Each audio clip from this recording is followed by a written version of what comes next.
శ్రీవాంజయం దేవాలయ ప్రత్యేకత ఏమిటంటే సాధారణంగా గ్రహణం రోజుల్లో అన్ని ఆలయాలు మూసి ఉంటాయి.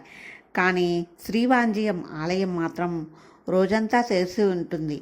ఆలయ పూజారులు ఈ రోజుల్లో ప్రధాన దేవతకు అభిషేకము మరియు పూజలు నిర్వహిస్తారు.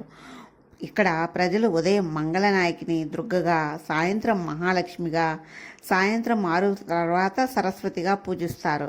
ఇక్కడ నవగ్రహ మందిరం లేదు. రాహుకేతువుల శిల్పాలపై పాలు పోస్తే నీలం రంగులోకి మారుతుంది. మరో అరుదైన విశేషం ఏమిటంటే ఇక్కడ భైరవుడు తన వాహనమైన కుక్క లేకుండా యోగభంగిమలో ఉంటారు. ఆలయంలోని మొదటి ప్రాకారంలోని ఒక స్తంభంలో వెన్న గణేశుణ్ణి చూడవచ్చు. ఉబ్బిన పొట్టపై వెన్న పూసుకుంటే ఉదర రోగాల నుంచి ఉపశమనం లభిస్తుందని భక్తుల నమ్మకం. వాంచినాథేశ్వర స్వామి స్వయంభూమూర్తి.